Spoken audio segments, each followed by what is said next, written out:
2023 के ज़माने की बेटियों की सोच। रात के 12 बज रहे थे। उसका फ़ोन आया। हेलो, किसी ने फुसफुसाहट भरे लफ्ज़ों में कहा। हाँ बोलो, उसने भी हौले से कहा। सब तैयारी हो गई क्या? सुबह 4 बजे की बस है।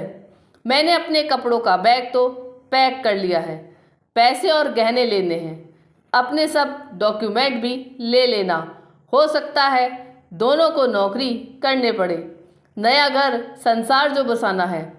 ओके, मैं सब कुछ लेकर तुम्हें कॉल करती हूँ। उसने सबसे पहले माँ की अलमारी खोली और उसमें से गहनों का डिब्बा निकाला। अपने लिए बनवाया गया मंगलसूत्र बैग में डाला।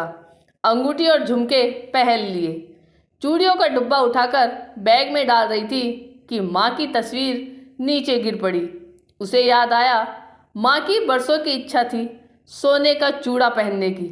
मगर जब पापा का एरियर मिला तो जो चूड़ा बनवाया गया वो माँ ने ये कहकर उसके लिए संभाल कर रख दिया कि जब सम्राट इंजीनियरिंग करके नौकरी लग जाएगा खूब सारे बनवा लूँगी। अभी तो तेरी शादी के लिए रख देती हूँ। मेरी लाडो कितनी सुंदर लगेगी। उसने तस्वीर वापस अलमारी में रखी और चूड़ा बैग में रख लिया। अब बारी थी नकदी की। घर में 75,000 पड़े थे। पापा कल ही बैंक से एजुकेशन लोन लेकर आए थे। सम्राट का आईआईटी का दूसरा साल चल रहा था। घर के रुपए पैसे का हिसाब और चाबी उसी के पास रहती थी। पापा हमेशा कहते हैं, जब ये पैदा हुई उससे पहले मैं स्टेशन पर कुली का काम करता था। जैसे ही ये पैदा हुई मेरी सरकारी नौकरी लग गई। यही मेरे भाग्य की देवी है, मेरी लाडो बेटी। उसने अपने सभी डॉक्यूमेंट बैग में रख लिए। अब उसे चेक करना था कि घर में जाग तो नहीं है, सब सो तो रहे हैं ना। सबसे पहले उसने सम्राट के कमरे के दरवाजे से अंदर झाँका। सम्राट अभी तक पढ़ रहा था। उसकी खाने की थाली वैसे ही ढकी पड़ी थी जैसे वो रख कर आई थी। अगले कमरे में झाँका, माँ गहरी नींद सोई थी दवा लेकर।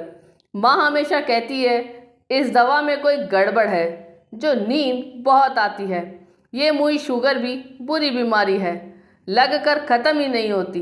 दरवाजे की झिर्री से पापा दिखाई दे रहे थे। वो अपनी वर्किंग टेबल पर बैठे व्यापारियों का बही खाता तैयार कर रहे थे। अभी कुछ दिन पहले ही उन्होंने ये नया काम ढूंढा था। पापा कहते हैं कॉमर्स पढ़ा हूँ, बही खाते भूलने लगा था। चलो इससे भूलूंगा भी नहीं और एक्स्ट्रा इनकम भी हो जाएगी। सब अपने काम में व्यस्त थे। वो अपने कमरे में आई और उसे फ़ोन लगाया। सब रास्ते साफ हैं, सब अपने काम में लगे हैं। मैं चुपचाप घर से बाहर निकलूँगी, उससे पहले फ़ोन करके बता दूँगी। अच्छा, तुमने गहने और पैसे ले लिए ना? हाँ ले लिए। तुम बार बार गहनों और पैसों का क्यों पूछ रहे हो? मैंने कहा ना ले लिए। अरे बाबू, वो इसलिए कि नया घर संसार बसाना है। नई जगह जाते ही काम थोड़े मिल जाएगा, तो हमें घर के रूटीन कामों के लिए पैसा तो चाहिए ही। मेरा मोबाइल भी बहुत पुराना है, मुझे नया मोबाइल भी लेना है।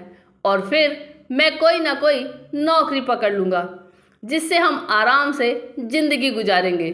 सुनो, एक बात पूछूं? क्या तुम में इतनी हिम्मत नहीं कि मुझे कमाकर अपने पैसे से रख सको, खाना खिला सको? ऐसी बात नहीं है बाबू, तुम बिन रहा नहीं जाता और हम जाते ही शादी कर लेंगे और काम मिलेगा तो आराम से जिएंगे। सुनो, तुम एक काम करो, अभी भागने का प्लान कैंसिल करते हैं। पहले तुम काम करो और इतना पैसा कमा कर इकट्ठा कर लो कि 2 महीने तक काम न भी मिले तो हमें भूखों मरने की नौबत ना आए। जैसे ही तुम पैसा इकट्ठा कर लोगे हम भाग चलेंगे। तब तक इंतज़ार करो। 2 महीने तक न कर पाए तो मुझे भूल जाना। अरे बेबी, बात तो सुनो। मेरी बात लड़की ने फ़ोन काट दिया। वो अपने पिता के कमरे में झांक आई। वो अभी भी बही खाता कर रहे थे। उसने दरवाज़ा खटखटाया। क्या बात है लाडो, सोई नहीं तुम? पापा, एक बात कहनी है आपसे, सुनो ना। कहो लाडो। पापा, जब तक सम्राट की पढ़ाई पूरी ना हो मैं नौकरी करना चाहती हूँ। मेरी पढ़ाई पूरी हो चुकी है, घर में बेकार बैठने से क्या फ़ायदा, घर में 2 रुपए जुड़ेंगे ही। उसकी बात सुनकर पापा ने लाडो के सर पर स्नेह से हाथ फिरा दिया। पापा बेटी दोनों की आंखें नम थी। आपको ये कहानी कैसी लगी ये कमेंट करके ज़रूर बताइएगा। चैनल पे नए हो तो सब्सक्राइब जरूर कीजिएगा और वीडियो को लाइक और शेयर कीजिएगा। धन्यवाद।